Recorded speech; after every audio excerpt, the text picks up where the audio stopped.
Hello बच्चों, कैसे हैं आप सब लोग। Good morning to all. आज का जो हमारा चैप्टर है उसका नाम है underwriting of shares and debenture. Underwriting of shares and debenture बहुत ही हमारा छोटा सा चैप्टर है, बहुत इम्पॉर्टेंट है। हमारे छोटे छोटे जो क्वेश्चन आते हैं उसके पॉइंट ऑफ व्यू बहुत ज़्यादा इम्पॉर्टेंट है, इसलिए इस चैप्टर को बच्चों अच्छे से करना, क्योंकि इस चैप्टर में कुछ खास है ही नहीं।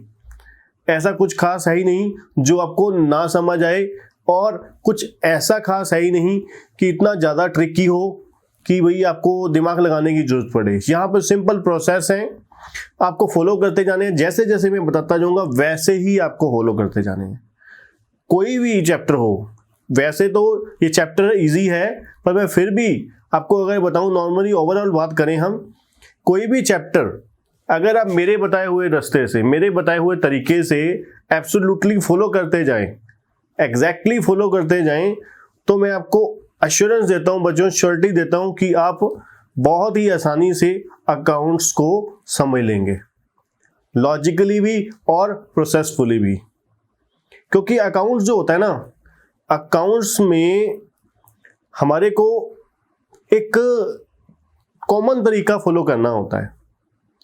ज़्यादातर हम लोग क्या करते हैं, बच्चों की क्या होती है कि हमने 20 सम करे, 2 सम करने के बाद तीसरा सम आया, तीसरे सम में बिल्कुल अलग तरीका अपना लिया। ऐसा नहीं होना चाहिए अकाउंट्स में। खास करके अकाउंट्स में आपको सेम प्रोसीजर, चाहे आपका जो तरीका, एक टेक्निक है, एक वे है सम सॉल्व करने का, वो थोड़ा सा टिपिकल हो बेशक, चाहे आपका, चाहे जो आपके टीचर ने, जिसने भी आपको करवाया है, अगर मेरे से पहले आप अपने किसी के पास कोचिंग ली है, तो चाहे वो तरीका मुश्किल भी हो, पर अगर आप कॉमन वे फॉलो कर रहे हो, अगर आप सेम वे फॉलो कर रहे हो, फिर तो आपको बिल्कुल आसानी ही होगी, किसी तरीके की कोई प्रॉब्लम नहीं होगी। और चाहे वो तरीका आपका डिफिकल्ट भी है, तब भी वो आपके लिए फायदेमंद हो जाता है। ठीक है बच्चों, तो चलिए चैप्टर शुरू करते हैं। हमारे चैप्टर का नाम है underwriting of shares and debenture. अब underwriting of shares and debenture क्या होती है, पहले हम इसके ऊपर डिस्कशन करेंगे, फिर आगे बढ़ेंगे अपने प्रैक्टिकल की ओर, और क्या हमने करना है इस चैप्टर में, क्या क्या करना है, क्या क्या नहीं करना। सबसे पहले बच्चों हम बात करेंगे what do you mean by underwriting, that is meaning of underwriting. Underwriting होता क्या है? Underwriting may be defined as the contract enter into by the company with the person or institution called underwriters who undertake to take up the whole or a portion of such the offered share or debenture as the case may be, not be subscribed for the public in consideration of remuneration called underwriting commission। क्या है, कहते हैं underwriting क्या है? Contract है company के बीच में और एक इंस्टीट्यूशन के बीच में, या कुछ पर्सन के बीच में। किस चीज का? Undertake to take up the whole और portion of the such of the offered share और debenture as may not be subscribe for by the public. हो सकता है ये शेयर जो उन्होंने, कंपनी ने उसको ऑफर किए हैं अंडरराइट करवाने के लिए, जिम्मेदारी ये हो सकता है वो अंडरराइट ना करवा पाए या करवा पाए। ठीक है जी, तो जितने शेयर की उसको जिम्मेदारी दी गई है, उसके लिए उससे क्या मिलेगी? रेम्यूनरेशन मिलेगी, कमीशन मिलेगी, जिसको हम यहां पर क्या बोलते हैं? Underwriting commission. अब कुल मिला के यहां पर क्या होता क्या है, कंपनी को पैसे की जरूरत है, कंपनी को फंड्स की जरूरत है। कंपनी क्या करती है, उन फंड्स के लिए रेज करने के लिए, पब्लिक इशू करने के लिए कुछ पर्सन या पर्सन्स अपॉइंट करती है, या इंस्टीट्यूशन अपॉइंट करती है, जिनका जो मेन काम किस चीज का होता है? जिनका जो मेन काम होता है आगे शेयर सब्सक्राइब करवा के देना कंपनी को, जिनकी जो मेन बिजनेस ही किस चीज का है? अंडरराइटिंग का।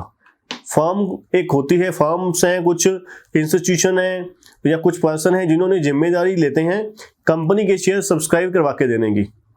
ठीक है जी, और अगर वो शेयर सब्सक्राइब नहीं करवा के दे पाते, अगर शेयर्स वो सब्सक्राइब नहीं करवा के दे पाते, तो फिर वो क्या करते हैं, उनको वो शेयर पर्सनली परचेज करने पड़ते हैं।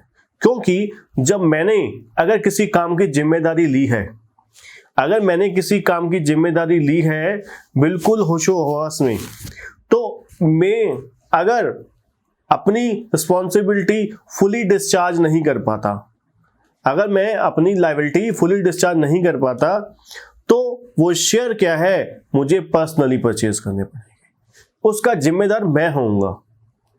ठीक है ना, कि अगर किसी बंदे ने आपको जिम्मेदारी दी है और आप उस जिम्मेदारी में खरे नहीं उतर पाते, तो आप उस नुकसान के बिल्कुल रिस्पॉन्सिबल हो।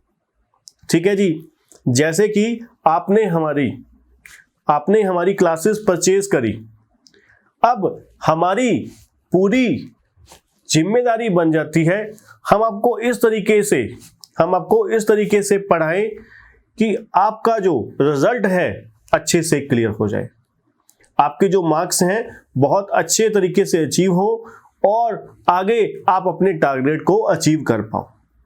ठीक है जी। अब अंडरराइटिंग में क्या होता है कि कंपनी ने अपनी ऑब्लिगेशंस आगे किसी के सिर पे मर दी। अपनी जिम्मेदारी, अपनी ऑब्लिगेशन मतलब शेयर इशू करवाने की, सब्सक्राइब करवाने की जिम्मेदारी किसी और फर्म या इंस्टीट्यूशन को दे दी, और वो फर्म को हम क्या बोलते हैं, अंडर राइटर। ठीक है जी, अंडर राइटर्स। अब जो अंडर राइटर या अंडर राइटर्स हैं वो क्या करेगा, वो जिम्मेदारी लेगा कि सर आप अब निश्चिंत होकर बैठ जाइए, अब शेयर सब्सक्राइब करवा के देने की जिम्मेदारी हमारी। सर अगर हम शेयर सब्सक्राइब करवा के ना दे पाए, सपोज कीजिए मुझे एक्स लिमिटेड ने जिम्मेदारी दी 1 लाख शेयर सब्सक्राइब करवाने की, और मैंने क्या किया, वो जिम्मेदारी एक्सेप्ट कर ली, और उसके बदले में जो भी कमीशन लेनी थी वो सेकेंडरी बात है। अब मैंने क्या किया, पब्लिक से अब किसी भी तरीके से शेयर सब्सक्राइब करवा के दूंगा कंपनी को। सपोज कीजिए मैं सिर्फ 96,000 शेयर सब्सक्राइब करवा के देने में काबिल हो पाया, सक्सेसफुल हो पाया। अब ये जो 4,000 शेयर हैं, 4,000 शेयर्स हैं जो कंपनी के मैं सब्सक्राइब करवा के नहीं दे पाया, वो 4,000 शेयर मुझे पर्सनली परचेज करने पड़ेंगे, क्योंकि मैंने कंपनी की रिस्पॉन्सिबिलिटी ली थी कि मैं आपके साथ शेयर सब्सक्राइब करवा के दूंगा, हर हालत में सब्सक्राइब करवा के दूंगा। तो इसलिए मुझे ये 4,000 शेयर जो डेफिशिएंसी हुई है वो मुझे पर्सनली परचेज करनी पड़ेगी। नंबर 2, इस जिम्मेदारी के बदले में, इस रिस्पॉन्सिबिलिटी के बदले में मुझे क्या करने पड़ेगा, मुझे क्या मिलेगा, मुझे कमीशन मिलेगी, जिसको हम यहां पर क्या बोलते हैं, अंडरराइटिंग कमीशन। ठीक है जी। एक इंडिविजुअल सोर्स ऑफ अर्निंग जो अंडरराइटर का मेरा होगा वो क्या होगा, जो मुझे कंपनी की तरफ से कमीशन मिलेगी। ठीक, उसके बाद हम बात करते हैं जो अंडरराइटिंग कॉन्ट्रैक्ट है। अंडरराइटिंग कॉन्ट्रैक्ट है कितने पार्टी के बीच में हुआ, 2 पार्टी में, कंपनी जो शेयर इशू कर रही है और दूसरा अंडरराइटिंग फर्म। ठीक है जी। अब इसके बाद कुछ आगे चलते हैं। यहाँ पर अंडरराइटिंग इज एन अंडरटेकिंग और guarantee given by the underwriter. जैसे कि मैंने आपको क्या कहा, यहाँ पर एक टाइप की क्या है, यहाँ पर गारंटी दी जा रही है अंडरराइटर द्वारा, किसको, कंपनी को। किस लिए, कि भाई जो शेयर ऑफर किए हैं पब्लिक को will be subscribe in full. जैसे कि मैंने आपको बताया कि सब्सक्राइब फुल हो जाएंगे, आप टेंशन लेने की कोई जरूरत नहीं, आप निश्चिंत होकर आराम से सो जाइएगा। ठीक है जी। In case the public response is poor, जैसे कि मैंने आपको बताया अगर पब्लिक रिस्पॉन्स अच्छा नहीं हुआ तो कंपनी फिर भी मान के चले कि कंपनी की जो शेयर है वो सब्सक्राइब हो ही जाएंगे, क्योंकि अंडरराइटर ने जिम्मेदारी ली हुई है। The underwriter will have to take up the balance of the shares और debenture not subscribe by the public and to pay for them, और उसके लिए उसे पैसे जो बनते हैं वो देने पड़ेंगे, जो पब्लिक का इशू प्राइस है, जिस रेट पे पब्लिक को इशू होने उस रेट पे खरीदने ही पड़ेंगे। Thus, underwriter take over the risk of under uncertainty of public issue of share of or debenture of a company and the company is assured the success of the issue। जैसे कि मैं आपको कह रहा हूं कि अंडरराइटर ने खुद निश्चिंत होने को कहा है कि अंडरराइटर कह रहा है कि सर आप निश्चिंत होकर बैठ जाइए, सो जाइए आराम से, अब आपके शेयर सब्सक्राइब हुए समझो, आपके शेयर सब्सक्राइब हुए समझो, तो आप बिना किसी चिंता के, टेंशन के आराम कीजिए, आपके पैसे जो हैं आप तक ड्यू डेट तक पहुंच जाएंगे और आपके शेयर सब्सक्राइब हो जाएंगे। ठीक, तो उसके बाद चलते हैं जी हम टाइप्स ऑफ अंडरराइटिंग की तरफ। अंडरराइटिंग कितने टाइप की होती है? अगर हम बात करें अंडरराइटिंग देखा जाए तो दो टाइप की होती है।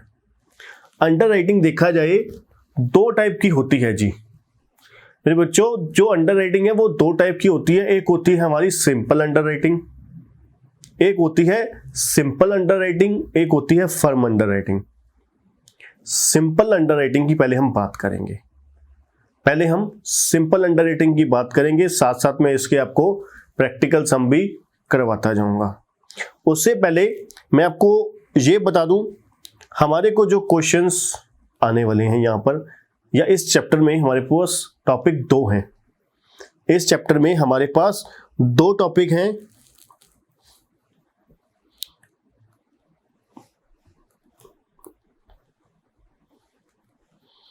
टॉपिक नंबर 1 हमारा क्या है?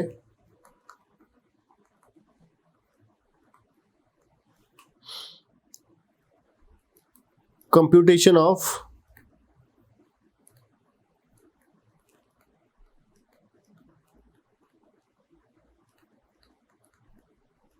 Underwriter liability. Topic number 2 journal entries. ठीक है जी, हमारे को इस चैप्टर में कुल मिला के सिर्फ और सिर्फ दो चीजें हैं, दो टॉपिक्स हैं। एक टॉपिक है computation of underwriter liability, number 2 है journal entry with underwriting commission. ठीक है जी, journal entry with underwriting commission. पहले जो हम चर्चा करने वाले हैं कंप्यूटेशन ऑफ अंडरराइटर लायबिलिटी के ऊपर। अब अगर हम बात करें अंडरराइटिंग कमीशन की बात करें, अंडरराइटिंग कॉन्ट्रैक्ट की बात करें, अंडरराइटिंग कॉन्ट्रैक्ट में जो अंडरराइटिंग्स होती है वो दो तरीके की होती है, जैसे मैंने आपको बताया। एक होती है हमारी सिंपल अंडरराइटिंग, एक होती है फर्म अंडरराइटिंग। ठीक है जी, पहले मैं बात करूंगा सिंपल अंडरराइटिंग के ऊपर। सिंपल अंडरराइटिंग होती क्या है? सिंपल अंडरराइटिंग क्या होती है जी, जैसे कि मैंने आपको बताया कि कंपनी अपनी जिम्मेदारी एक फर्म को या फर्म्स को, इंस्टीट्यूशन को सौंप देती है।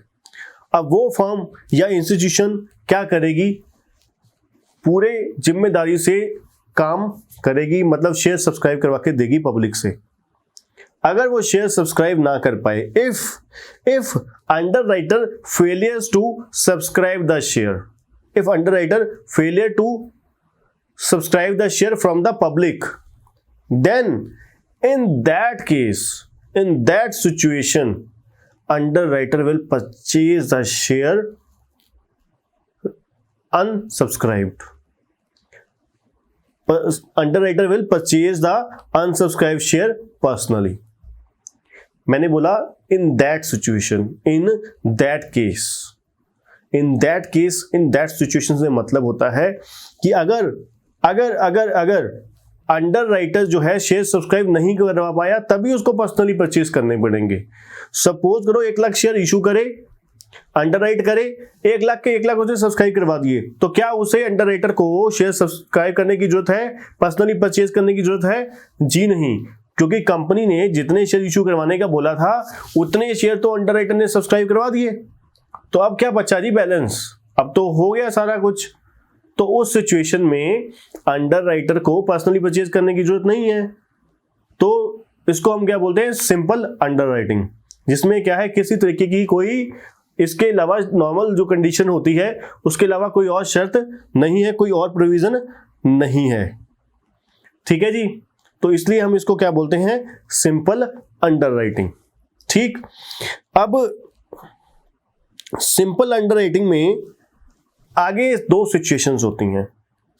सिंपल अंडरराइटिंग में आगे दो सिचुएशन होती हैं, एक होती है कंप्लीट अंडरराइटिंग, या इसको हम और क्या बोलते हैं, फुल अंडरराइटिंग। कंप्लीट अंडरराइटिंग या फुल अंडरराइटिंग। कंप्लीट अंडरराइटिंग या फुल अंडरराइटिंग क्या होती है? कंपनी जितने शेयर इशू कर रही है सारे के सारे अंडरराइट करवा रही है। जितने के जितने शेयर इशू कर रही है सारे के सारे इशू कर रही है through underwriter. Company 1 lakh share issue कर रही है, 1 लाख के 1 लाख किसके थ्रू कर रही है? अंडरराइटर के through. That is called full underwriting. एक होती है जी पार्शियल अंडरराइटिंग, एक होती है पार्शियल अंडरराइटिंग। पार्शियल अंडरराइटिंग क्या होता है? पार्शियल अंडरराइटिंग से मतलब आपका ये होता है कि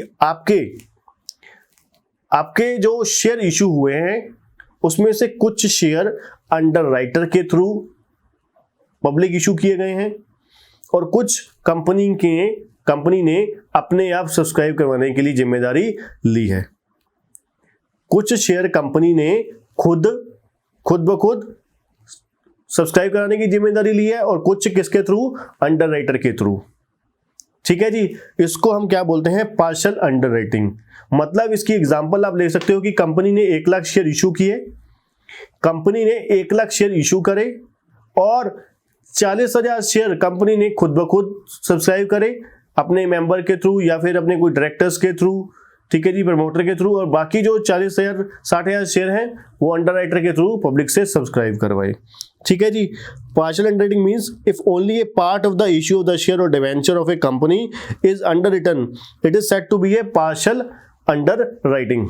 इसको हम क्या बोलते हैं? Partial underwriting. ठीक है बच्चों? ठीक है सर।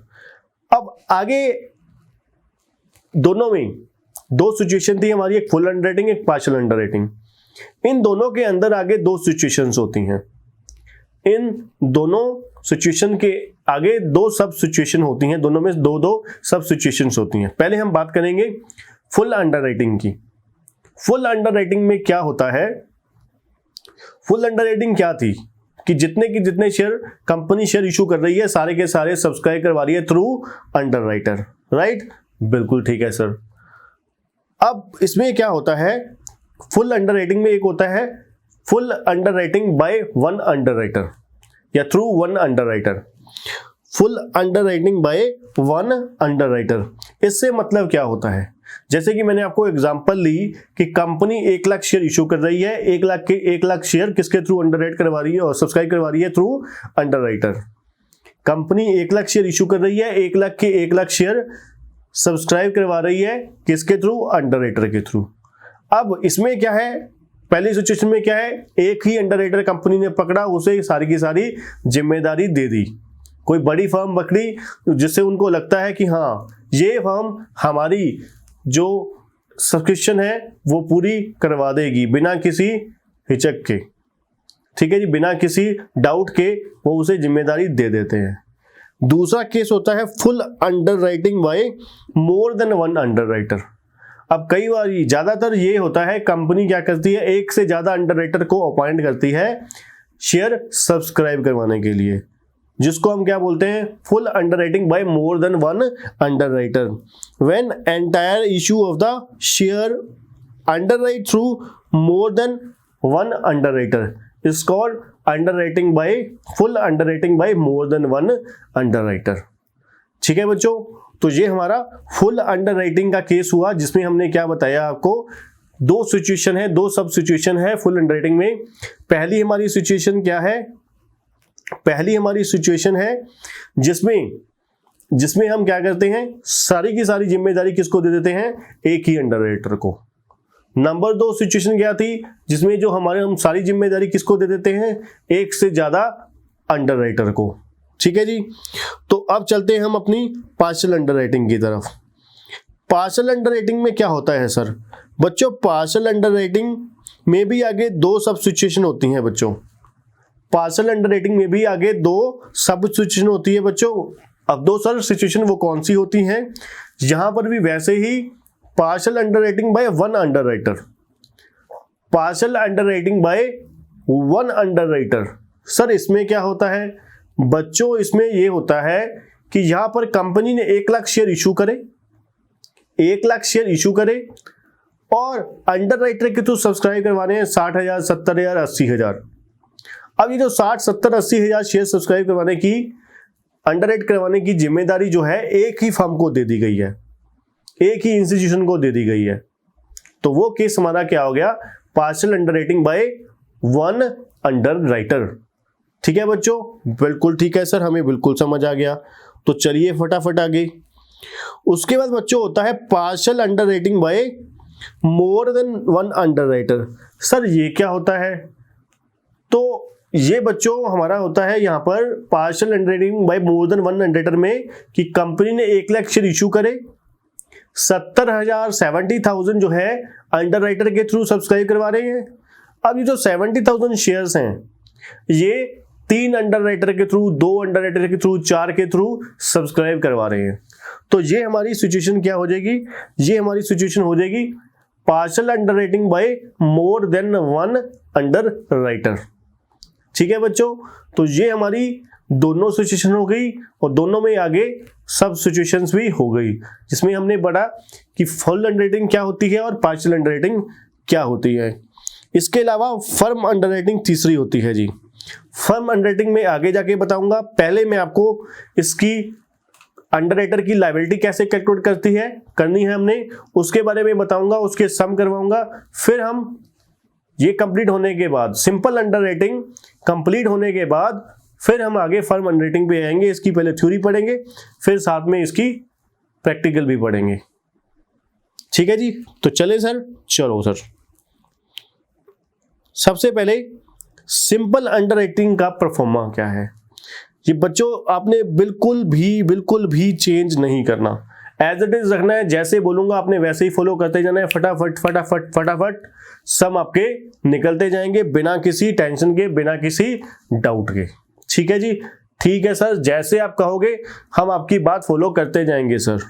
तो चलो बच्चों फटाफट इस परफॉर्मे को कॉपी कर लीजिए। वैसे तो ये हमारे नोट्स में दिए ही हुए हैं, नोट्स में आप देखते जाइए साथ साथ। सबसे पहले ग्रॉस लायबिलिटी। ग्रॉस लायबिलिटी क्या है, जो हमने जिम्मेदारी दी है।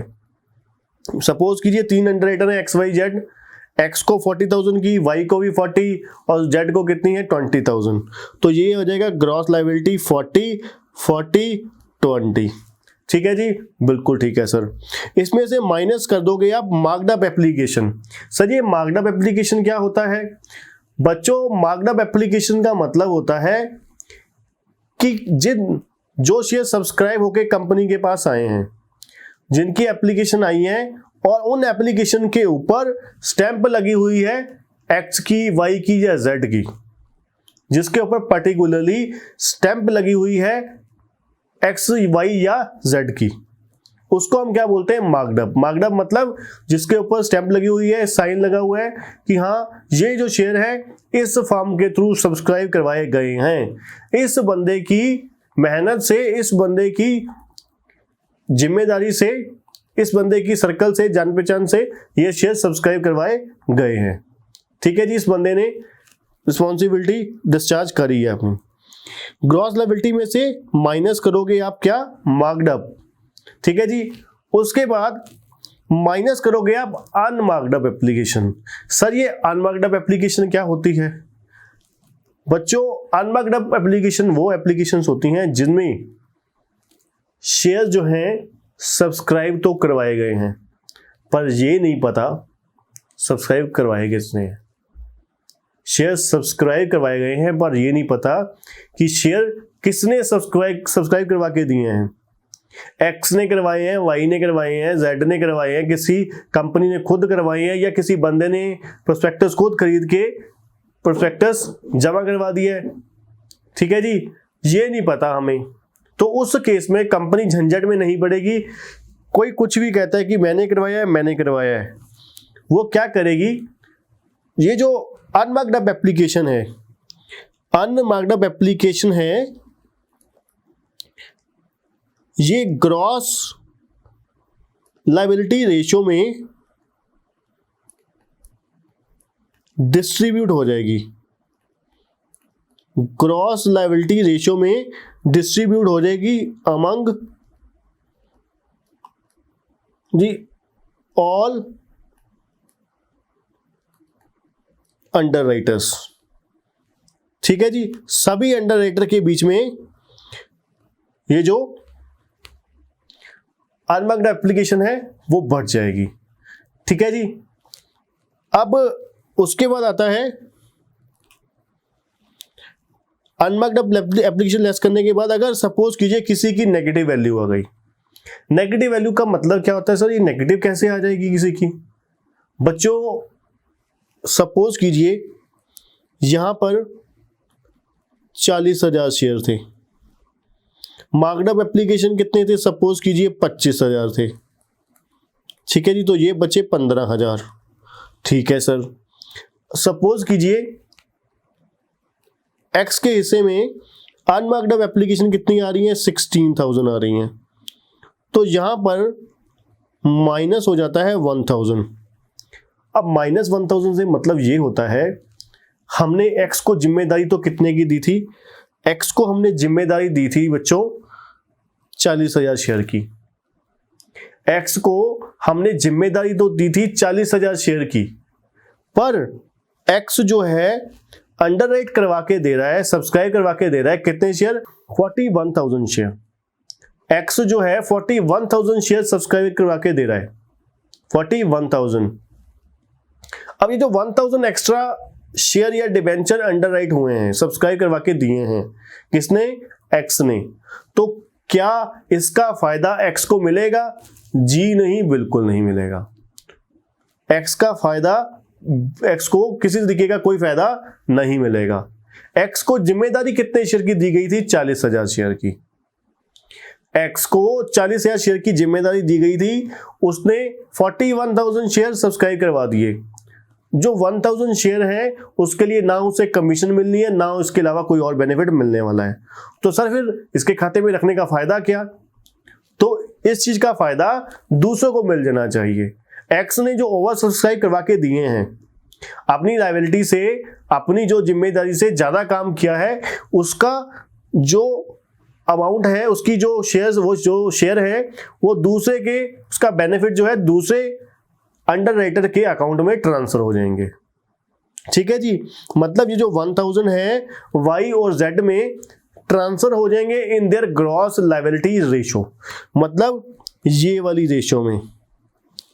ठीक है जी, अब वाई जेड की रेशो कौन सी हो जाएगी? ये वाली। वाई जेड की ये वाली रेशो में ट्रांसफर हो जाएंगे। ठीक है जी, बिल्कुल ठीक है सर। ठीक है जी, तो ये हमारे इसके बाद लेस करने के बाद क्या आ जाएगा? Net liability of underwriters. ठीक है बच्चों, अब हम करते हैं सिंपल अंडरराइटिंग के प्रैक्टिकल एग्जांपल्स आपको करवाता हूं वन बाय वन। जो हमने दो तरीके के टॉपिक पढ़े सिंपल अंडरराइटिंग में, नंबर एक हमने पढ़ा फुल अंडरराइटिंग, एक हमने पढ़ा पार्शियल अंडरराइटिंग।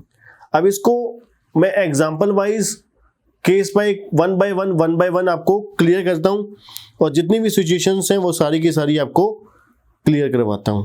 ठीक है जी, ठीक है sir.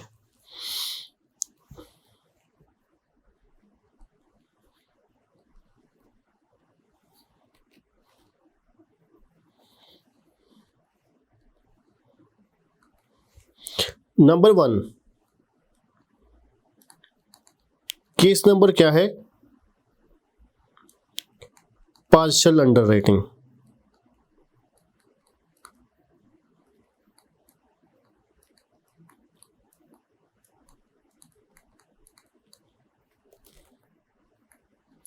Partial underwriting by one underwriter. Partial underwriting by one underwriter. इसमें आगे दो सिचुएशंस हैं। इसमें आपको दो तरीके की सिचुएशंस आ सकती हैं। सिचुएशन 1 क्या है? सिचुएशन 1 है जिसमें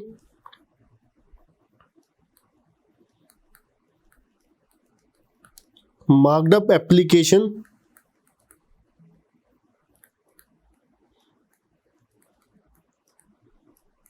गिवन इन द क्वेश्चन।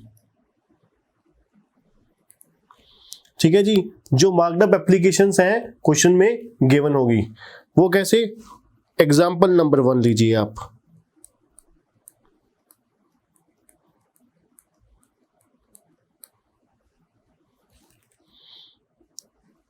अब हम दो पेन पकड़ते हैं, ब्लैक पेन हम हेडिंग्स के लिए लेंगे और जो हमारा ये पिंक पेन है इसको हम क्वेश्चंस के लिए लेंगे और सॉल्यूशन के लिए कोई और पेन ले लेंगे। एग्जाम्पल नंबर 1 क्या है, x limited issue 1 lakh shares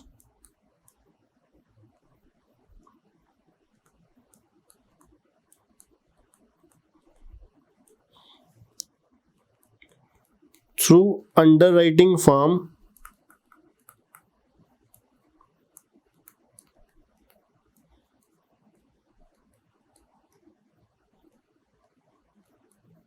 Mohandas and company.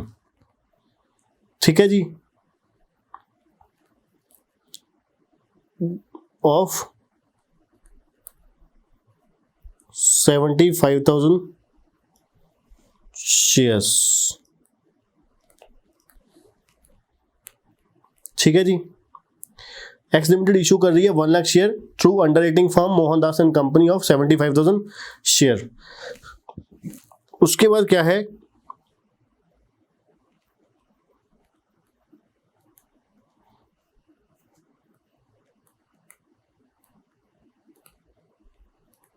Shares subscribe by public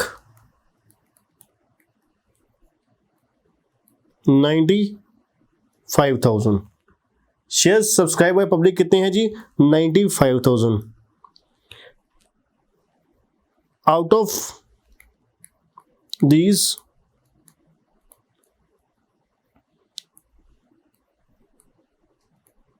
shares subscribed through Mohandas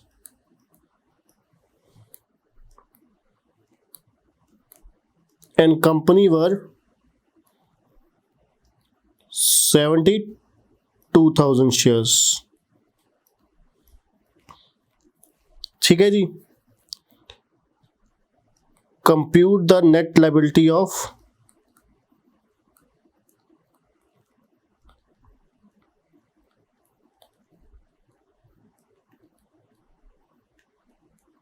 Mohandas and company. ठीक है जी, इस क्वेश्चन में क्या हुआ है, पार्शियल अंडरराइटिंग का केस है, जैसे कि मैंने आपको हेडिंग से ही बताया हुआ है, partial underwriting by one underwriter. अब क्या है, यहां पर एक्स लिमिटेड ने इशू कितने किए हैं, 1 लाख शेयर। एक्स लिमिटेड ने इशू कितने किए, 1 लाख शेयर, और किसके through, Mohandas and company underwriter के थ्रू कितने शेयर सब्सक्राइब करवा रही है, 75,000 शेयर। ठीक है जी, उसमें से पब्लिक ओवरऑल सब्सक्रिप्शन कितनी हुई है, 95,000 की। अब साफ साफ बताया हुआ है मोहनदास एंड कंपनी की जो फर्म की स्टैंप लगी हुई है वो कितने शेयर के ऊपर लगी हुई है, 72,000 के ऊपर लगी हुई है। अब इस क्वेश्चन में आप बड़े ही आसानी से नेट लायबिलिटी ऑफ अंडरराइटर बता सकते हो। वो कैसे,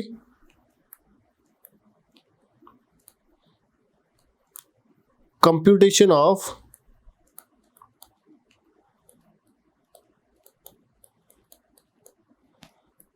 net liability of Mohan Das and company. ठीक है जी, सबसे पहले क्या आएगा, gross liability. Mohandas and company की जी ग्रॉस लायबिलिटी कितनी है, 75,000 शेयर की। इसमें से हमने क्या लेस करना होता है जी, मार्कड एप्लीकेशन। मार्कड एप्लीकेशन क्या होता है सर, मार्कड एप्लीकेशन का मतलब बच्चों होता है जिसके ऊपर अंडरराइटर की फर्म की स्टैंप लगी हुई है। तो सर यहाँ पर जो मोहनदास एंड कंपनी है उसके शेयर की तो फर्म की तो स्टैंप लगी हुई है 72,000 शेयर पर, कितने पर नहीं लगी हुई, 3,000 शेयर जो है वो सब्सक्राइब नहीं करवा के दे पाया। अब आप कहोगे सर कंपनी ने 95,000 शेयर सब्सक्राइब करवाए हैं। अब उसके बाद आपने बोला था कि सर बच्चों कि अगर पहला स्टेप क्या होता है, gross liability minus marked up application, फिर अनमार्क्ड अप। अब आपने यहाँ पे अनमार्क्ड अप जो है वो क्यों नहीं लेस करे बच्चों, यहाँ पे सिर्फ एक ही अंडर राइटर है, नंबर 1। नंबर 1 सिर्फ एक ही अंडर राइटर है। नंबर 2, जब साफ साफ बोला गया है कि भाई मिस्टर मोहनदास एंड कंपनी की स्टैंप 72,000 शेयर के ऊपर लगी हुई है, तो हम अनमार्क्ड अप वाली रेशियो जो है इसको कैसे डिस्ट्रीब्यूट कर दें, ठीक है ना। अगर सभी शेयर पे स्टैंप नहीं लगी होती तो सिचुएशन कुछ और होती। तो यहां पर सीधे सीधे मोहनदास एंड कंपनी की जो नेट लायबिलिटी हो जाएगी वो कितनी हो जाएगी, net liability of under writer 3000 shares, ठीक है जी। मोहनदास एंड कंपनी को 3000 शेयर्स पर्सनली परचेज करने पड़ेंगे, ठीक है जी। तो ये हमारी पहली सिचुएशन थी जब क्या है, पार्शियल अंडर राइटिंग है नंबर 1, नंबर 2 क्या है, जिसमें क्या है, मार्क्ड अप गिवन है। अब सिचुएशन नंबर 2 पे आते हैं।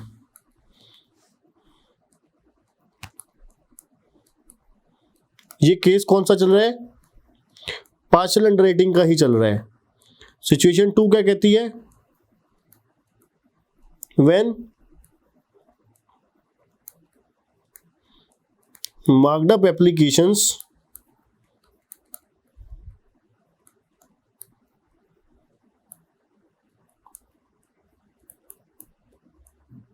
not given in the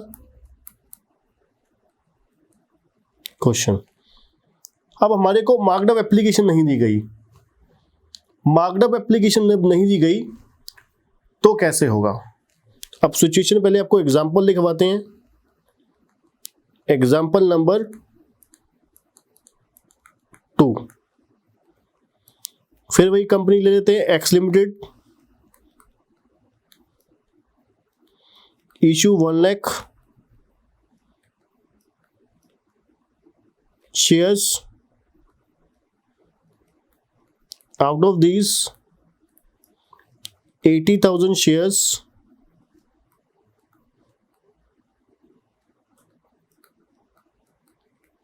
underwrite through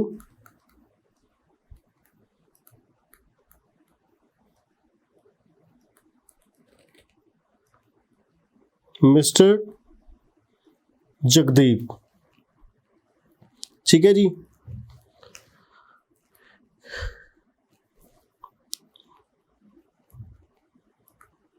shares subscribe by public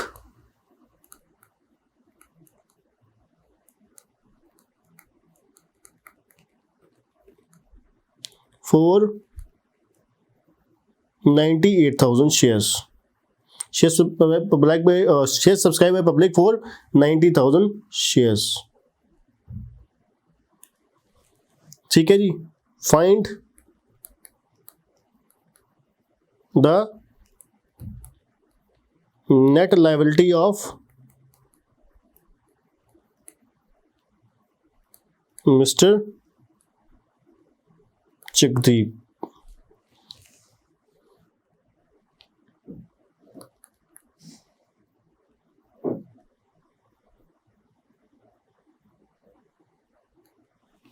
तो बच्चों यहां पर इस एग्जांपल में क्या है, 1 लाख शेयर इशू हुए हैं, 1 लाख शेयर इशू हुए हैं और सब्सक्राइब 98,000 हुए हैं।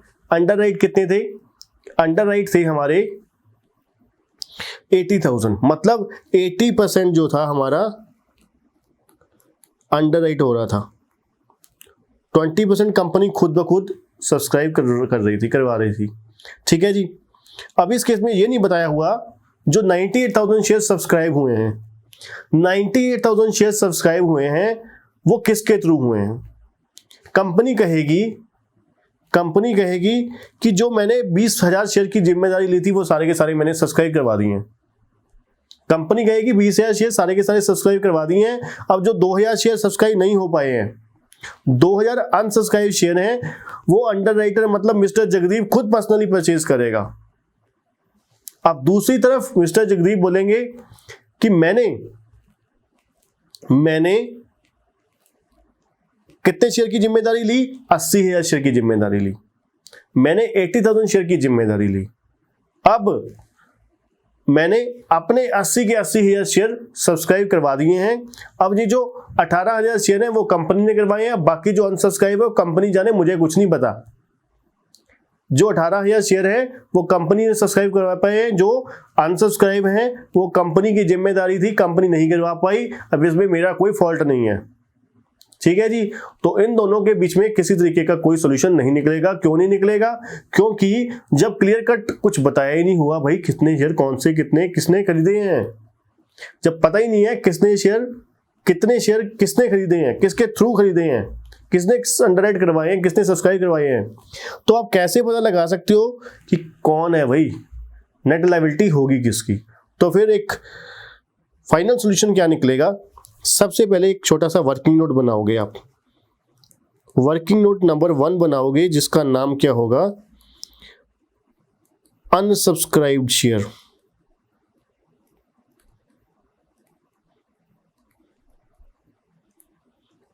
अनसब्सक्राइब शेयर कैसे आएंगे? Issued shares that is 1 lakh minus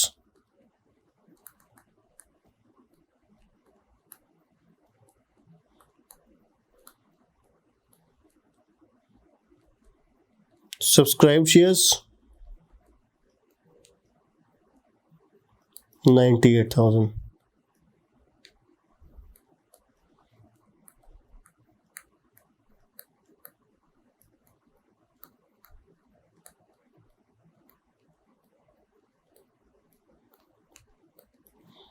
unsubscribe share कितने हो गए? 2,000। ठीक है जी, अनसब्सक्राइब शेयर कितने हो गए? 2,000। अब ये जो अनसब्सक्राइब शेयर हैं, अब देखो जी, अंडरराइटर कहेगा सर ज्यादा से ज्यादा ये हो सकता है। अब कुल मिला के अंडरराइट कितने हुए थे और सब्सक्राइब कितने हुए थे? 98,000। 2,000 तो अनसब्सक्राइब हैं, मेरी जिम्मेदारी कितनी थी? 80%। तो जितने शेयर अनसब्सक्राइब हैं उसका 80% मैं खरीद लेता हूं पर्सनली और 20% आप जिम्मेदारी लो। ठीक है जी, वो क्या है? अनसब्सक्राइब ही रह जाएंगे। अब जो नेट लायबिलिटी आएगी अंडरराइटर की,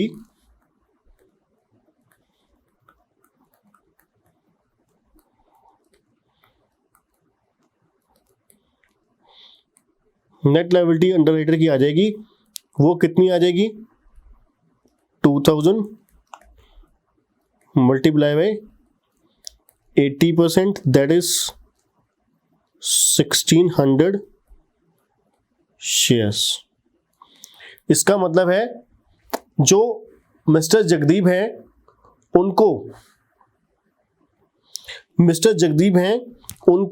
कितने शेयर पर्सनली खरीदने पड़ेंगे? उनको 1,600 शेयर्स पर्सनली परचेज करने पड़ेंगे। ठीक है जी, 1,600 शेयर पर्सनली परचेज करने पड़ेंगे। ये कौन सा सिचुएशन था? सेकंड सिचुएशन था, जो पार्शियल अंडरराइटिंग का, जब मार्कड एप्लीकेशन गिवन है। ठीक है जी, पार्शियल अंडरराइटिंग में दो सिचुएशन मैंने बताई आपको। पहली सिचुएशन क्या थी? पहली सिचुएशन थी जिसमें मार्कड एप्लीकेशन गिवन है। दूसरी सिचुएशन क्या है? जिसमें मार्कड एप्लीकेशन नहीं गिवन। ये हमारा कौन सा हो गया? पार्शियल अंडरराइटिंग का। पहले हमने केस 1 किया, पार्शियल अंडरराइटिंग बाय 1 अंडरराइटर। अब हम करेंगे केस 2,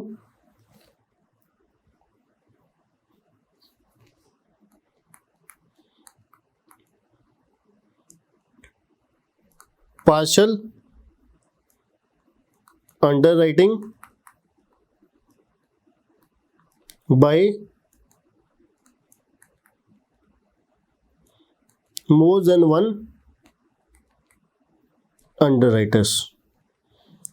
यहां पर भी पार्शियल अंडरराइटिंग का केस है, but by more than 1 underwriter है। ठीक है जी, इसमें भी वही 2 सिचुएशंस होगी, इसमें भी वही 2 सिचुएशन होने वाली हैं। पहली सिचुएशन जिसमें क्या है?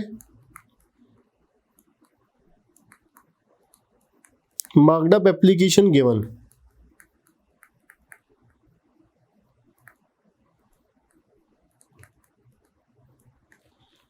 in the question। तो हमारी एग्जाम्पल नंबर है 3।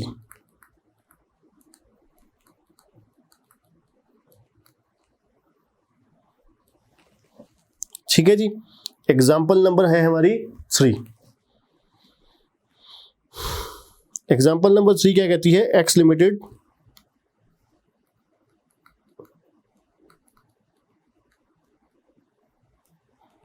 Issue 1 lakh shares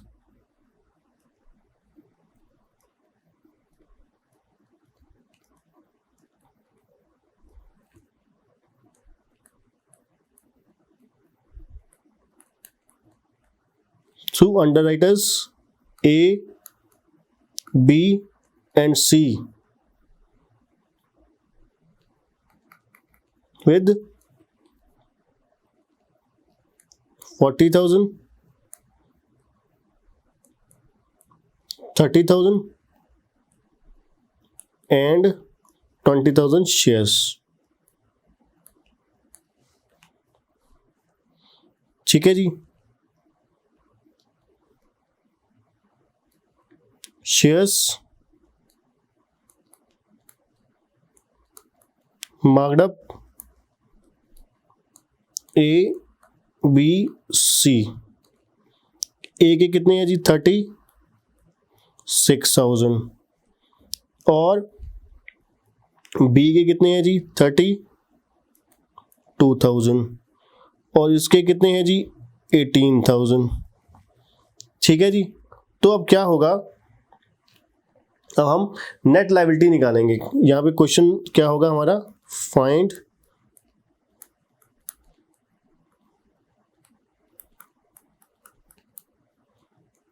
net liability of A B and C. ठीक है जी, बिल्कुल ठीक है सर। तो चलिए वही परफॉर्मा हम फॉलो करेंगे। हमारे परफॉर्मे की हेडिंग क्या होने वाली है? हेडिंग वही पुराने वाली,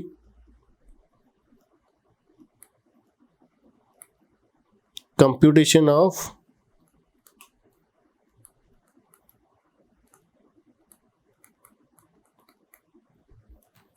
net liability of underwriters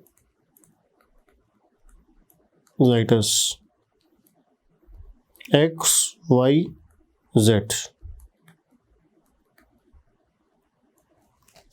sorry A B C.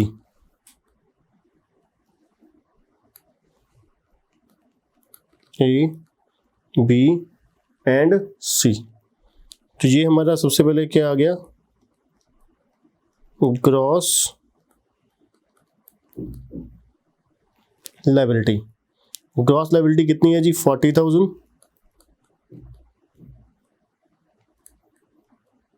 30,000,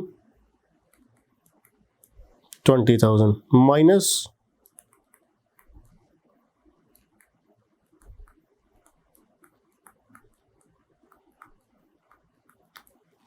marked up applications. Marked up application कितनी है जी? 36,000, 32,000, 18,000। ठीक है जी, अब ये हमारे कितने बच गए? 4,000 और ये माइनस में 2,000 आ रहे हैं और इसका प्लस में 2,000 आ रहे हैं। अब यहां पर बच्चों, यहां पे जो नेट लायबिलिटी आएगी ना,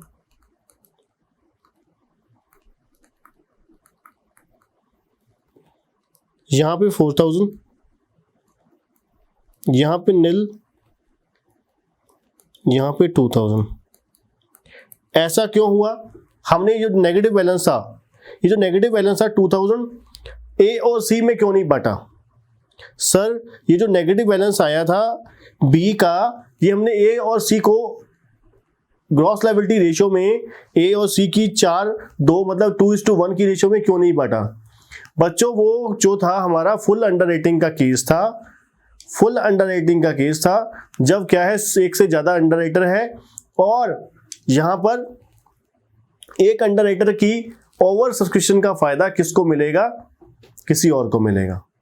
यहां पर ऐसा नहीं होता। पार्शियल अंडरराइटिंग में जब मार्कड एप्लीकेशन दिए हुए हैं तो जितने शेयर सब्सक्राइब करवा के दिए हैं तो उतने ही उनको क्या करना होगा, उतने ही शेयर वो अंडरराइट उनको करवा सकते हैं। अगर उससे ज्यादा करवाते हैं तो उसका फायदा दूसरे शेयर होल्डर को, मतलब अंडरराइटर को नहीं मिलने वाला। ठीक है जी। तो यहां पर अंडरराइटर की लायबिलिटी यहीं पर खत्म हो जाएगी, नील आ जाएगी बी की, ए की 4000 और सी की 2000 शेयर। ठीक है जी, ठीक है सर। अब हमारी सेकंड सिचुएशन है,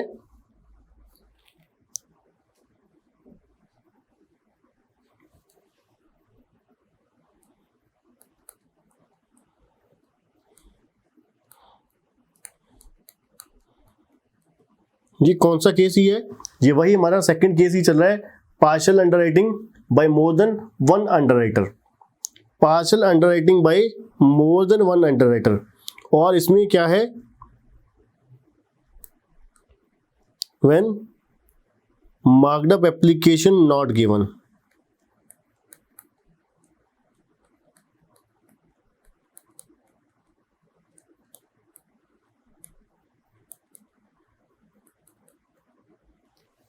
ठीक है जी। तो हमारी एग्जाम्पल नंबर होगी यहां पर 4।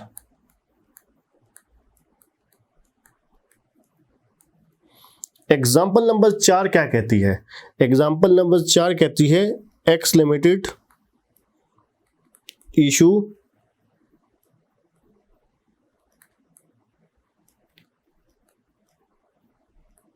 $50,000 shares and delegate the responsibility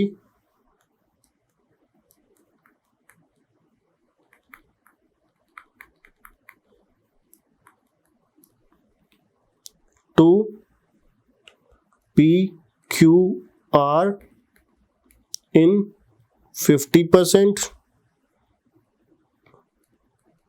20% and 10%.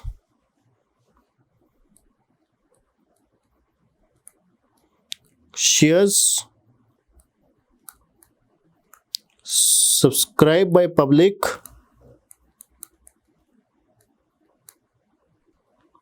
for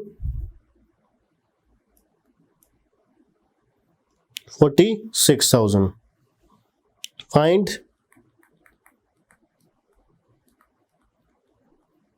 net liability of P, Q and R। ठीक है जी, हमने नेट लायबिलिटी निकालनी है P, Q और R की। अब जैसे कि मैंने आपको सिचुएशन की हेडिंग में ही बता दिया कि यहां पर हमने क्या निकालना है, यहां पर हमने निकालना है नेट लायबिलिटी ऑफ अंडरराइटर। ठीक है जी, नेट लायबिलिटी ऑफ अंडरराइटर निकालना है। और ये वो सिचुएशन है, पार्शियल अंडरराइटिंग की सिचुएशन है। और नंबर 2 जिसमें क्या है, मार्क्ड अप एप्लीकेशन नहीं गिवन होगी।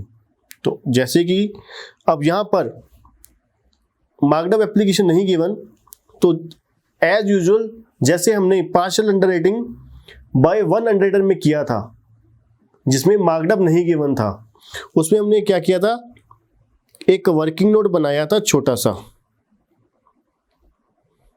एक छोटा सा वर्किंग नोट बनाया था जिसमें हमने क्या निकाला था, अनसब्सक्राइब्ड शेयर।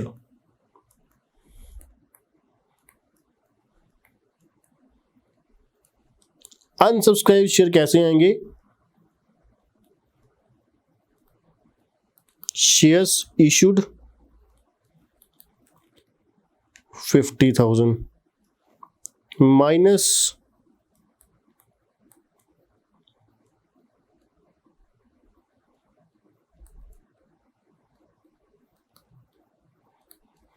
शेयर सब्सक्राइब्ड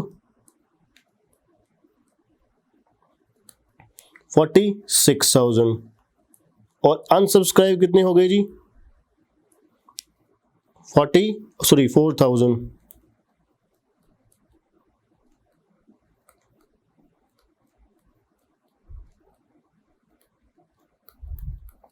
ठीक है जी। अब ये जो अनसब्सक्राइब शेयर हैं 4000, ये 50%, 20% और 10% की रेशियो में तीनों में बढ़ जाएंगे। अब यहां पर हम जैसे मर्जी निकाल सकते हैं, चाहे आप प्रॉपर वही स्टेटमेंट के थ्रू निकालना चाहते हैं।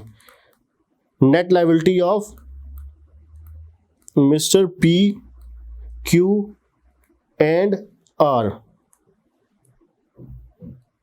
P Q and are,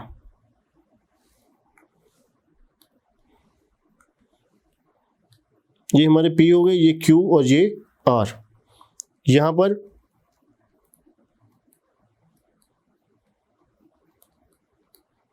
gross liability कितनी है जी? ग्रॉस लायबिलिटी हमारी कितनी थी? 50%। ये भी चाहे लिखने की जरूरत नहीं है, 50%, 20%, 10%। आप सीधा ही नेट लायबिलिटी निकाल सकते हो। कैसे?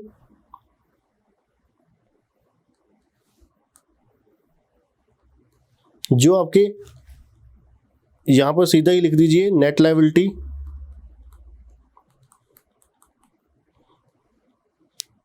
कितने शेयर अनसब्सक्राइब हैं? 4000। इसको कौन सी रेशियो में? 50%, 20% एंड 10%। ठीक है जी, यही रेशियो थी 50, 20 एंड 10। तो अब क्या करोगे? 4000 का 50% कितना होता है जी? 2000। 4000 का 20% कितना होता है जी? 800। और 4000 का 10% 400। तो ये हमारा टोटल हो गया जो अंडरराइटर पर्सनली परचेज करेंगे। अंडरराइटर पर्सनली परचेज कितना करेंगे? 2000 प्लस 800 प्लस 400। ठीक है जी, 3200। अब देखो जी, 3200 शेयर जो थे अंडरराइटर ने पर्सनली परचेज कर लिए। अंडरराइटर्स ने पर्सनली परचेज कर लिए 3200 और पब्लिक ने सब्सक्राइब कितने किए थे? 46000। कुल मिला के 49200 हो गए। 800 शेयर अनसब्सक्राइब ही रह जाएंगे। ठीक है, अनसब्सक्राइब रह जाएंगे या फिर कंपनी अपने किसी सर्कल के थ्रू, अपने डायरेक्टर्स के थ्रू, शेयर होल्डर के थ्रू सब्सक्राइब करवाएगी। ठीक है जी। तो ये हमारा सिचुएशन कौन सी थी? जब क्या है, सिचुएशन 2, जब क्या है, मार्क्ड अप एप्लीकेशन गिवन नहीं है। ठीक है जी, ये हमारी पार्शियल अंडरराइटिंग की दो सिचुएशन की आगे दो सब सिचुएशंस हो गई। ठीक है जी, ये 4 सिचुएशन आपको मैक्सिमम आ सकती हैं। ज्यादा से ज्यादा आपकी 4 सिचुएशन बन सकती हैं। किसकी? फर्म अंडरराइटिंग की, सॉरी सिंपल अंडरराइटिंग में पार्शियल अंडरराइटिंग की। ठीक है जी, जो बहुत छोटे छोटे ट्रिकी से क्वेश्चन होते हैं, छोटे छोटे कैलकुलेशन वाले, वो आपको यहाँ पर गड़बड़ी कर सकते हैं। इसलिए मैंने आपको एक तरीके से करवाने की बजाय बिल्कुल 4 अलग अलग सेपरेटली एक एक जितने भी सिचुएशन बन सकती है मैक्सिमम से मैक्सिमम ये 4 सिचुएशन ही बन सकती हैं पार्शियल अंडरराइटिंग में। ठीक है जी। फुल अंडरराइटिंग में अब इसके बाद आते हैं। फुल अंडरराइटिंग बिल्कुल आसान है, बिल्कुल सिंपल है। केस नंबर 3,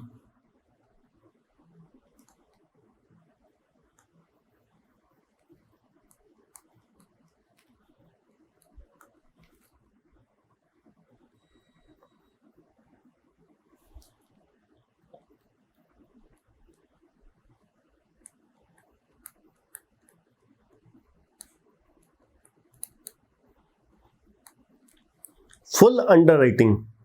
फुल अंडरराइटिंग यहाँ पर हमारे को जो प्रैक्टिकल आते हैं, ये इसमें मोर देन 1 अंडरराइटर वाले ही आते हैं।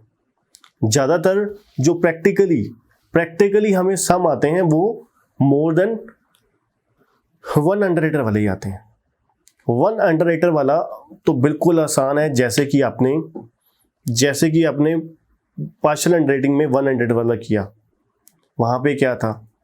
वहाँ पे बिल्कुल आसान था कि एक अंडरराइटर ने शेयर अंडरराइट किए, एक अंडरराइटर ने शेयर अंडरराइट करे अगर मार्कड अप गिवन है। आपने एक अंडरराइटर ने शेयर सब्सक्राइब अंडर लिए। अब अगर मार्कअप गिवन होता था तो हम क्या करते थे, जितना रिमेनिंग बचा उसको अंडरराइटर को पर्सनली परचेज करने पड़ते थे। ऐसे ही यहां पर है, यहां पर फुल अंडर रेटिंग में सभी अंडरराइटर ने, देखो ना, फुल अंडर रेटिंग में बिल्कुल सिंपल होगा, यहां पर मार्कअप गिवन है, अनमार्कअप गिवन है, ठीक है जी। मार्कअप नहीं गिवन तो अनमार्कअप ऑटोमेटिकली आ जाएंगे। टोटल सब्सक्राइब बता दिए उन्होंने इतने, टोटल सब्सक्राइब बता दिए इतने। अब अनमार्कअप गिवन हो चाहे ना गिवन हो, मार्कअप गिवन हो चाहे ना गिवन हो, वो ऑटोमेटिकली ग्रॉस लायबिलिटी रेशियो में बढ़ जाएंगे, ठीक है ना। पहले मैं आपको फुल अंडरराइटिंग में आपको यहां पर ये नहीं बताऊंगा, यहां पर आपको वही परफॉर्मा के साथ चलना है। फुल अंडरराइटिंग में आपको कुछ समझ याद रखने की जरूरत नहीं है कि सर ने हमें ये बताया था कि हाँ, एक क्या है, जब फॉर्मेटिंग बोल रहा हूँ, सब्सक्राइब मार्कअप एप्लीकेशन गिवन होते हैं, एक मार्कअप एप्लीकेशन नहीं गिवन होते। यहाँ पर ऐसा कुछ नहीं है, यहाँ पर सिंपल आप मेरे वाला परफॉर्मा फॉलो करके चलिए, बस वहीं पर ही काम हो जाएगा अपना, ठीक है जी। तो एग्जांपल नंबर 5 के ऊपर फोकस कीजिए और परफॉर्मा को माइंड में रखिए। परफॉर्मा क्या था हमारा, gross liability minus markup minus unmarkup, फिर लास्ट में प्लस और minus adjustment of excess application, ठीक है जी। उस एग्जांपल को, परफॉर्मा को दिमाग में रखना बिल्कुल। अब एग्जांपल नंबर 5 क्या है हमारी, x limited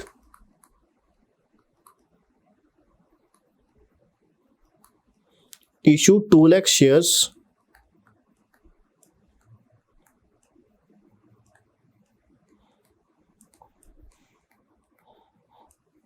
through underwriting firm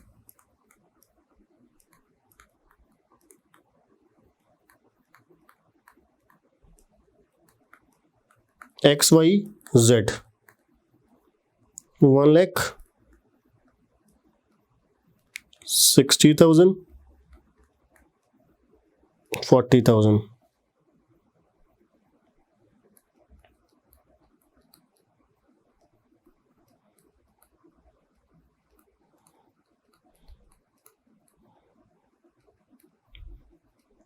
total subscription by public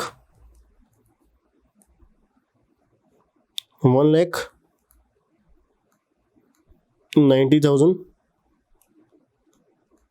shares।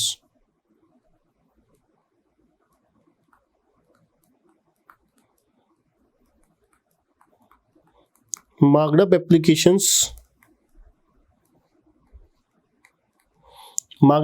कितनी है जी, X Y और Z तीनों की कितनी है, 75,000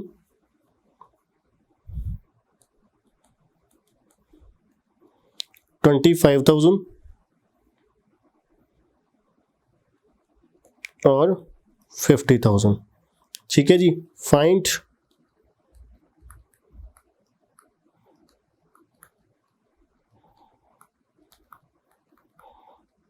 net liability of X Y and Z, ठीक है जी।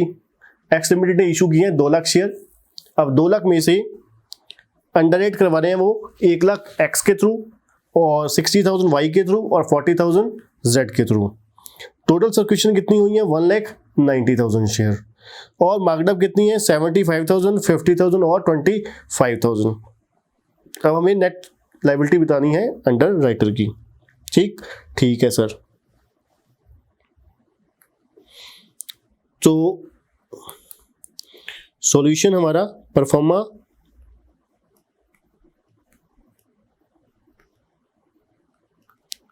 कंप्यूटेशन ऑफ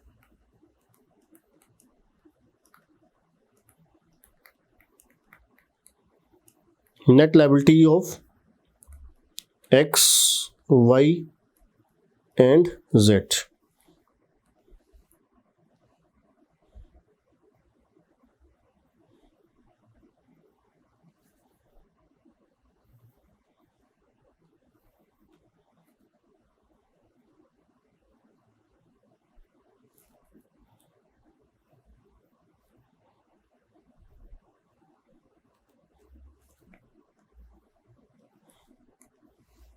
तो चलिए सबसे पहले एक्स वाई एंड जेड। अब यहां पर हम क्या लिखेंगे, अपनी ग्रॉस लायबिलिटीज। ग्रॉस लायबिलिटीज कितनी है जी? 1,60,000 40,000 1,60,000 एंड देन 40,000। अब इसमें से हम क्या लेस करते होते हैं जी?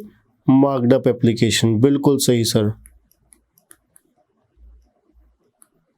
मार्क्ड अप एप्लीकेशन कितनी थी सर? बच्चों मार्क्ड अप एप्लीकेशन थी 75,000, 50,000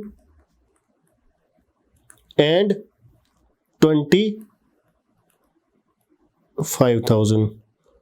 तो सर लेस करके कितना आया? पहले का 25,000, दूसरे का 10,000 और तीसरे का 15,000। सर इसके बाद क्या होता था बच्चों? इसके बाद हम लेस करते होते थे अनमार्क्ड अप एप्लीकेशंस।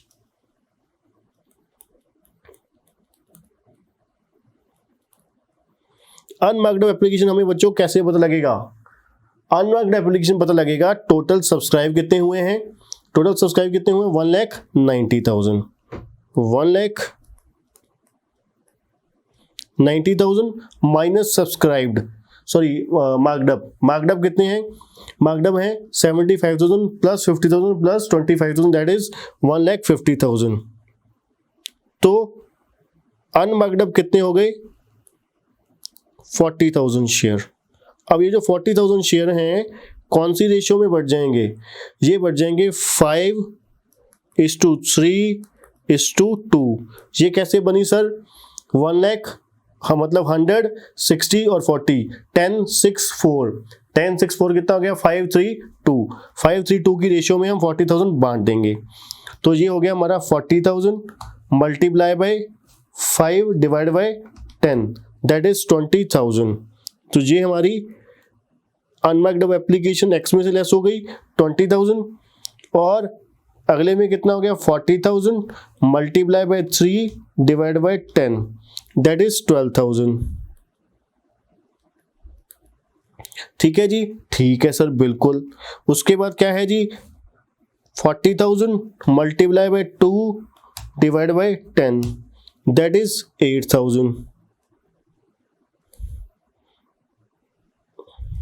तो ये हमारा आ गया, पहले का 5,000 प्लस में आ गया, दूसरे का 2,000 माइनस में आ गया, तीसरे का 7,000 प्लस में आ गया। अब इसको हम क्या बोलते हैं? Excess application money, sorry excess applications. अब ये जो एक्सेस एप्लीकेशंस हैं एडजस्टेड हो जाएंगी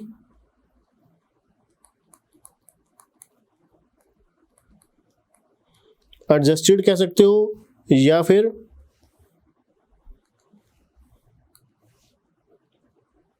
एलोकेट बोल सकते हो। Allocated to X and Z in the ratio of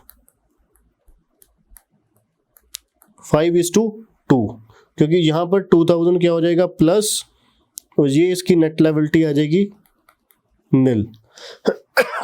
ठीक है जी? ये 2,000 माइनस में था, प्लस में लिखा, नील हो गया। अब अगला हमें 2,000 जो है एक्स और जेड में 5:2 मतलब इंटू 5 डिवाइड बाय 7 की रेशियो में बांट देना है दैट इज 1429 और उसके बाद रिमेनिंग कितना बचा? 2,000 माइनस 1429 दैट इज 571।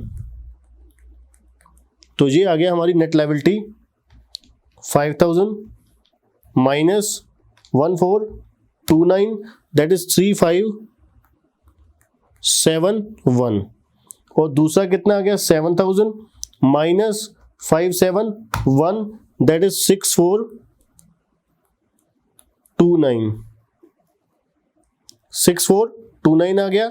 और अब देखा जाए तो ये हमारी क्या आ गई, अंडरराइटर्स की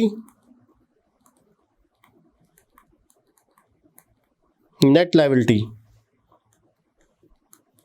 नेट लायबिलिटी कितनी आ जाएगी,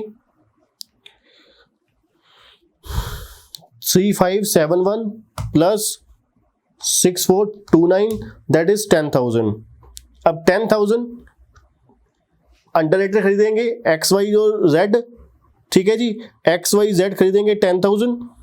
और बाकी जैसे कि आपने यहां पर देखा कि ये जो 1,90,000 है पब्लिक ने सब्सक्राइब किए हैं, पब्लिक ने सब्सक्राइब किए हैं कितने, 1,90,000। और जो अनसब्सक्राइब रह गए वो कितने, 10,000, ठीक है जी, अनसब्सक्राइब रह गए कितने, 10,000। अब 10,000 शेयर जो है अंडरराइटर ने खरीदे पर्सनली, किस तरीके से, इस तरीके से हमने उनकी नेट लायबिलिटी की अपना कैलकुलेशन करी, ठीक है जी। अब कई बच्चों के मन में आ रहा होगा कि सर फुल अंडरराइटिंग में, फुल अंडरराइटिंग के केस में क्या सर वैसे जो छोटे क्वेश्चन अभी आपने पहले करवाए थे, जिसमें हमने क्या किया, जिसमें हमने कैलकुलेशन करी, कि कभी मार्क्ड अप गिवन होता था, कभी अनमार्क्ड अप गिवन होता था। बच्चों अगर सपोज करो इसी क्वेश्चन में, जो आपको अभी भी स्क्रीन पे क्वेश्चन दिख रहा है, इस क्वेश्चन में मैं आपको ये बोलूं कि 1,90,000 शेयर सब्सक्राइब हुए हैं, 1,90,000 शेयर सब्सक्राइब हुए हैं, मार्क्ड अप के बारे में कोई इंफॉर्मेशन नहीं गिवन आपको, मार्क्ड अप के बारे में आपको कोई इंफॉर्मेशन नहीं गिवन, तो आप क्या करोगे, आप सिंपल फिर वही परफॉर्मे में पहुंच जाओ। क्या करोगे, सबसे पहले ग्रॉस लायबिलिटी कितनी, तो 1,60,000 40,000 माइनस मार्क्ड अप 0,0,0, ठीक है जी। चलो जी, उसके बाद माइनस आप क्या करते थे, unmarked up application, unmarked up application कितनी है, 1,90,000 शेयर। अब आप क्या करोगे, 1,90,000 शेयर को 5:3:2 की रेशो में बांट दोगे। 1,90,000 का क्या करोगे, into 5 divide by 10 that is 95,000। X ने शेयर सब्सक्राइब कितने करवा के देने थे, 1 लाख। एक्स ने कितने शेयर सब्सक्राइब करके देने थे, 1 लाख। उसके हिस्से में अनमार्क्ड कितने पड़ रहे हैं, 95, तो 5,000 शेयर उसे पर्सनली परचेज करने पड़ेंगे। ठीक ऐसे ही दूसरे का आ जाएगा, दूसरे का ऐसे ही तीसरे का आ जाएगा। मतलब इसलिए अगर किसी बच्चे के मन में शंका हो रही है कि सर ने यहां पर सीधा ही क्यों करवा दिया, करवाते करवाते, बच्चों मैंने आपको पहले ही कहा था चैप्टर की शुरुआत में, मेरी कोशिश हमेशा यही होती है कि कम से कम तरीके अपनाए जाएं और ज्यादा से ज्यादा जिससे क्या है सम हो सके और आसानी से हो सके। ठीक है जी, ये हमारा सिंपल अंडरराइटिंग में इस तरीके के क्वेश्चन आते हैं। अब पहले इसके बाद अब से नेक्स्ट पार्ट में, सेकंड पार्ट में, पहले मैं आपको फर्म अंडरराइटिंग करवाऊंगा, उसके क्वेश्चन करवाऊंगा, साथ में फिर मैं आपको उसके बाद नॉर्मल जो अंडरराइटिंग के हमारे को एग्जाम में लेटेस्ट क्वेश्चन आए हुए हैं, उसको करवा के चैप्टर को फिर जनरल एंट्री करवा के वाइंड अप करूंगा। ठीक है बच्चों।